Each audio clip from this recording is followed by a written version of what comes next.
I just wanted to say a couple of words which feel, I feel it's true, but just a couple of words about there seems to be a real crisis in America in terms of immigration, in terms of separating families from their kids.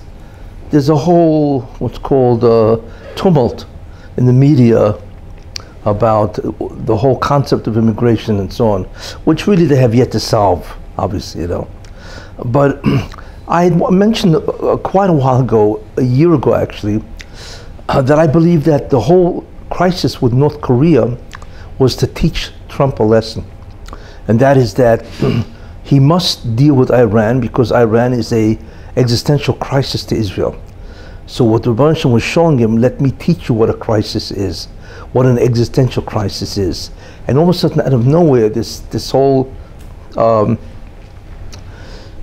problem comes out with Iran, not Iran, North Korea, that it's threatening America existentially, which is really very difficult to believe. But you know, it's really the height of foolishness and so on. And I mentioned that this was for the purpose that Trump has to learn what an existential crisis is. And obviously North Korea is presenting a real existential crisis. And of course it's a year later, and we know of course he already dealt with Iran, and he's going to, you know, really punish them economically. So therefore, all of a sudden, lo and behold, now he sits down with North Korea, and everything seems to be good. I believe in a certain circumstance, this is happening again, where the Rebbe is always trying to teach him in a certain way what the proper path is. And if you recall, a couple of weeks ago, I gave a shir, the fourth mistake of Donald Trump. And I mentioned that he has to be very careful.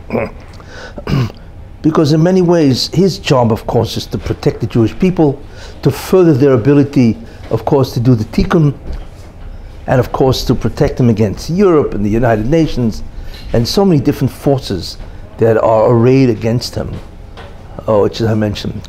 But I mentioned then in the fourth mistake of Donald Trump, he has to be very careful about what he calls the peace proposal, which they say now is going to come out in August. Because I had mentioned that Israel belongs to the Jews, biblically, historically, legally, in any which way. In the fact that, of course, they've been living on it for how long, you know, there's a recognized state, and therefore it is forbidden, really, to give away any part of Israel to the Arabs, because it's not their country. And I had mentioned that if you go back into the history, just in the last century, you realize that the reason why there's so many Arabs, I mean, there were what's called Arabs, which some of them are indigenous to Israel. But the overwhelming majority that came to Israel came because of the British. They were in Syria, and they were doing very poor economically. And of course, Britain, who had Israel as part of a mandate, they allowed them to come in.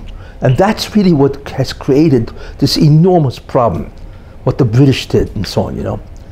So really, however, Israel belongs to the Jews. Everybody knows that. You just take a look at the Torah.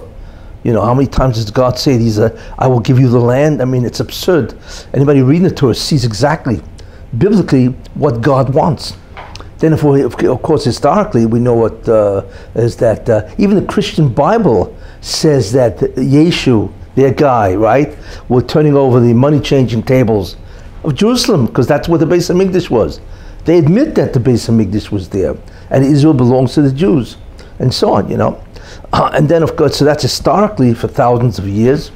And, of course, international law, it's also the Jews, because the League of Nations that preceded the UN gave it over to them, gave them that territory of the entire state of Israel.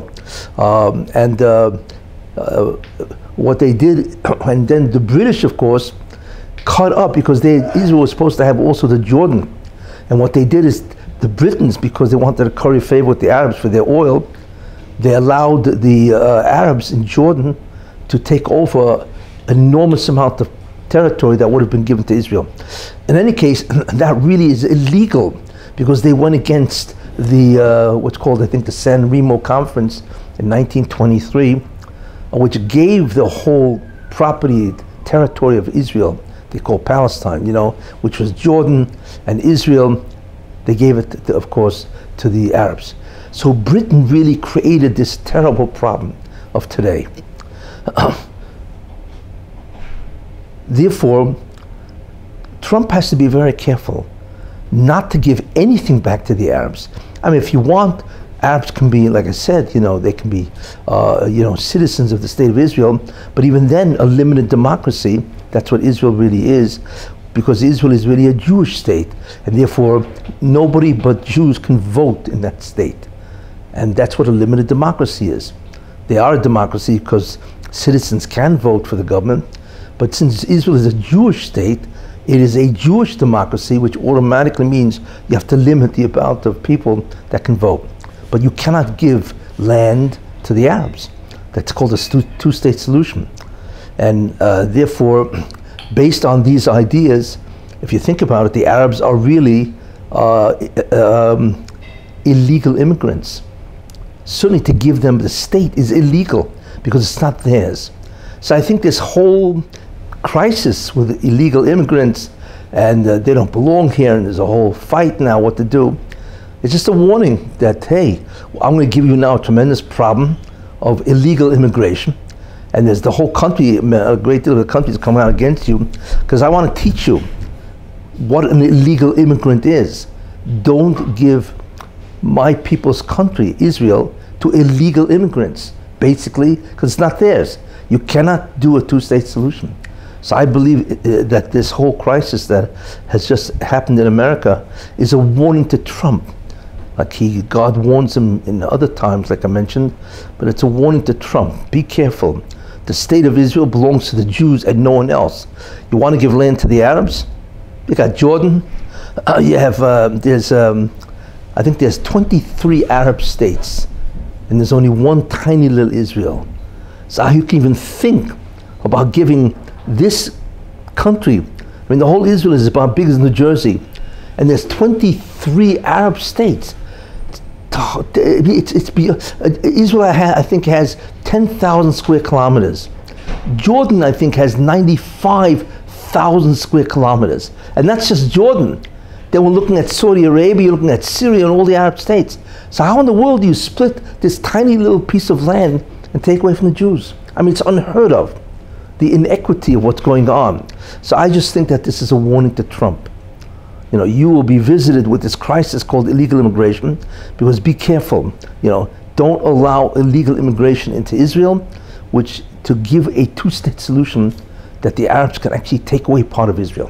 Anyway, that's my thinking on that subject, which is the latest thing in the news and so on. Okay, any questions? That brings us up to date in terms of what's happening and so on, What I'm really trying to say is nothing is an accident, nothing. No such thing as a mikra.